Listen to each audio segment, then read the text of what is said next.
friends, it's Laura with Laura's Handmade Haven. Welcome or welcome back. I'm so glad you joined me today. We're going to be finishing up our Vintage Quilt Upcycle, Recycle, Remake series today. And I have such a quick, fun little gift idea for you. Those leftover 2.5-inch strips that we had from that outside border, we're going to turn those into a really cute little needle book to be gifting to a friend or maybe to keep for yourself. So gather you some supplies if you'd like to make this needle book with me. I'm using 2.5-inch quilted strips of fabric, and then I'm also using some flannel on the inside for the pages, a little bit of ribbon trim to tie it closed, and that's really it besides your sewing machine and just some coordinating thread. Now, I will give you a couple ideas. If you don't have any vintage quilt strips laying around like I do right now, you may just go ahead and grab you a couple pieces of fabric and just quilt them together. You could definitely go ahead and do the 2.5-inch strips. You could piece your 2.5-inch strips so they look kind of like my little vintage needle book is going to look.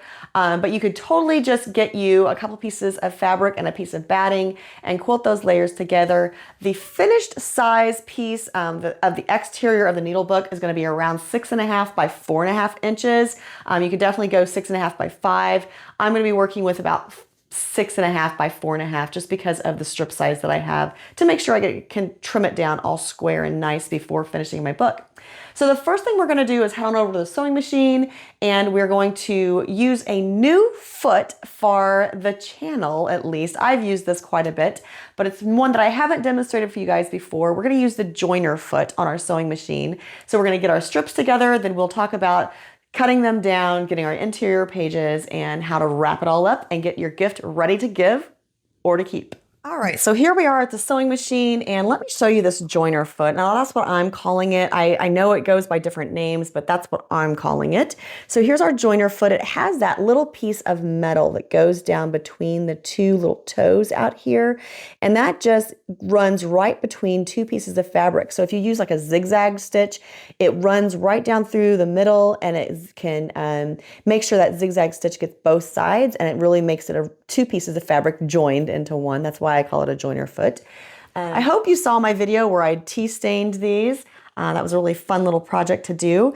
So I have my 2.5-inch quilted strips, and I'm basically just going to run them through my machine side by side like this, and that joiner foot is going to help me make sure that zigzag catches both sides of my fabric pieces and joins them together into one uniform piece. Now, like I said, if you don't have quilted 2.5-inch strips laying around and you want to just make one piece for the outside of your needle book, then you're just going to need like a 6.5 by 5-inch piece of fabric, 2 of those, and a piece of batting, and you'll just quilt those together into your piece.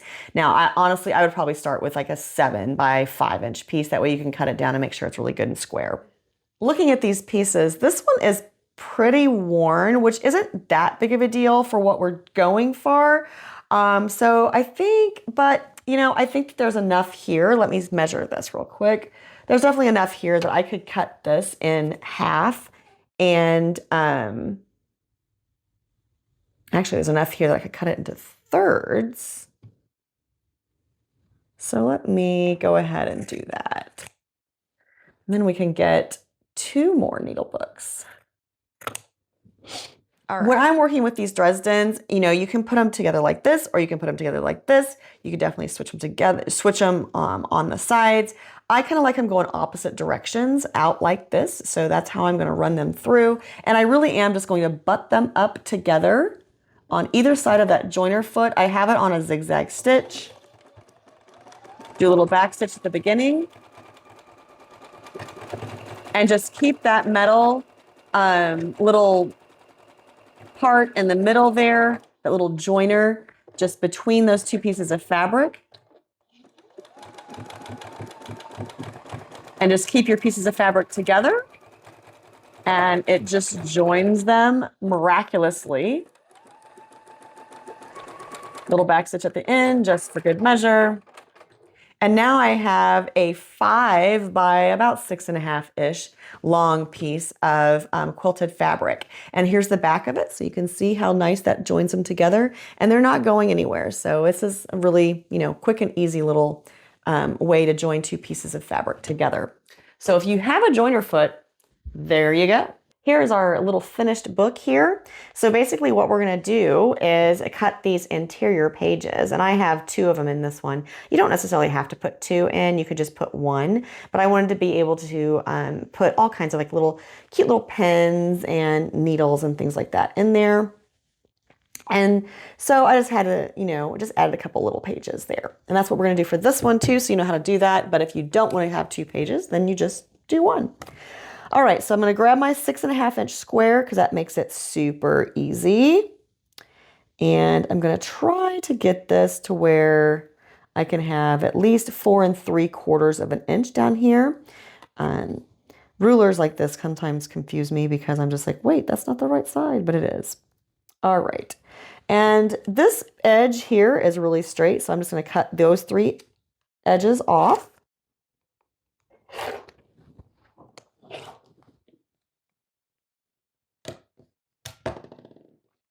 So here is the outside of our needle book, and actually I am going to trim this off just to get all those little stringies off of there.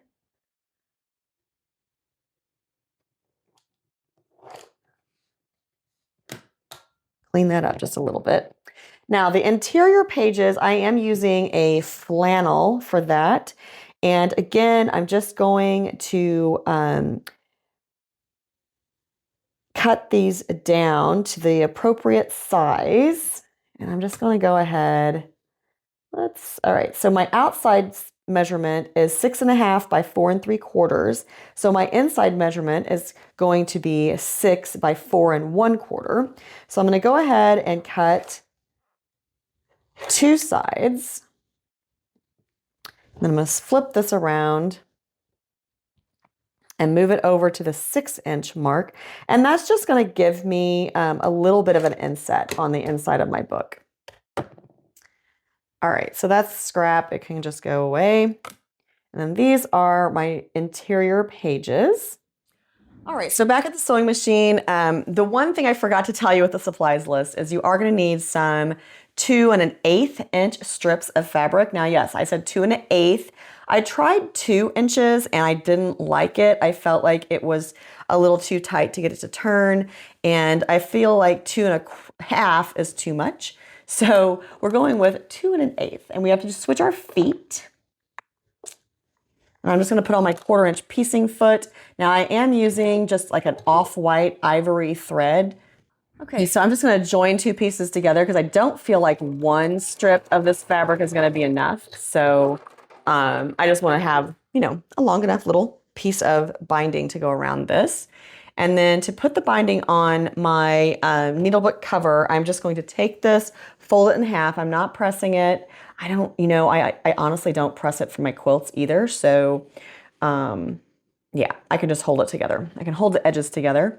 And I'm just going to start it on one of the longer edges just because that's a little easier than starting on a short edge for finishing especially. And just running a 1/4 inch seam around the outside. This is just like binding a quilt.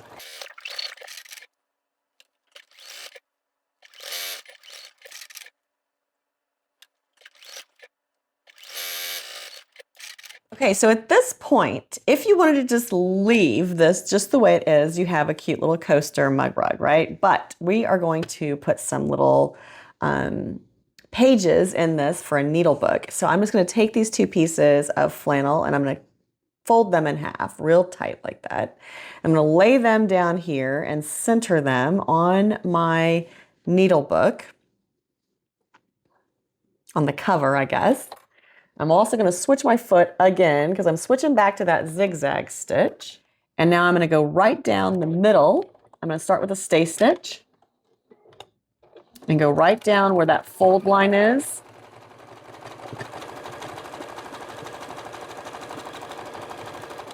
And I'm also going to go on either side of it. So I'm going to do like 3 little zigzags back and forth just to secure those pages and to give kind of like the spine of my needle book a little more reinforcement. And it would just, I don't know, it will fold easier if you have more than just the 1 zigzag. And then I'll also end with a stay stitch. We are almost done with this project. All right, so now when we fold our little book in half, This is on the spine. How cute is that? Let's trim those little strings right there, make it even cuter. All right. Now the last thing we need to do is add a little bit of ribbon. And this is to tie our book closed. So the way I have done this, and you know, I could have added the ribbon first, and I probably should have, honestly, but I don't know. This is just the way I've done it. Make sure it's long enough on both ends, and then with a tiny zigzag, I'm gonna run that right over where that join is. Now on the inside, I have my pages flipped to one side. I'm not going to sew over those. I'm just gonna take this and go right to the edge of my book and do a tiny zigzag, half on, half off that ribbon. Stay stitch. And I didn't want to like sew over my words. So that's why I'm going on either side of the ribbon, not just down the center. You could definitely go just down the center if you have a plain ribbon. And then when I get to that spine or close to it, I'm stopping. Now I will flip my book over, flip my pages. See, I did not sew onto my pages. And then I'll flip my pages over the other way and do the same thing from the other side.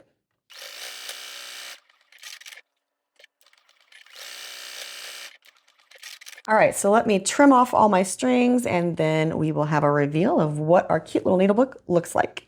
Okay, so here is our sweet little needlebook. How cute is this? I mean, this would make such a great gift for a friend. Add in some cute pens or some nice needles if they do embroidery or cross stitch or whatever the thing is, hand quilting. Add in some nice needles into the book. Maybe a cute little pen or something like that too could go in here, a little charm. You could just add whatever you wanted in here on these pages. And then on the inside, it's very finished and pretty because of all that nice quilted fabric being on there. And then on the outside, we can just tie this closed with these little ribbons. Now, I do typically use a lighter and finish the ends of my ribbon just to kind of sear those and keep them from fraying. You could also use a little fray check on that just to make sure your ribbons don't fray. But see how easy it just ties shut? Cute little gift, right? This would be so fun if you're doing like maybe a stocking exchange with your friends this Christmas. This would be a great little stocking stuffer or a great just because gift. This would also work great if you just want to have some hand sewing on the go. You could definitely drop this into a project bag or your tote or whatever, or even your purse, and have some needles and pens to have with you. Now, I would also say if you have a college student or anyone really, you could definitely fill this with some safety pens as well, and that would be a great little purse toss to do as well, just to have some little safety pins, because you know we all have those. You can even put like a little needle kit or something in there too, just with some, maybe with some pre-threaded needles and things like that for some basic sewing mishaps that may happen that you need to fix a hem or who knows what. But cute little needle book, great way to finish up our vintage quilt series. I think it's an awesome little way to just use up those little leftover scraps that aren't really big enough for anything too big, but you still just don't want to throw them away because this is so endearing and sweet. Until next time, find joy in all you do. Carve out some time for crafting and creating, and remember, it's always better when you make stuff up.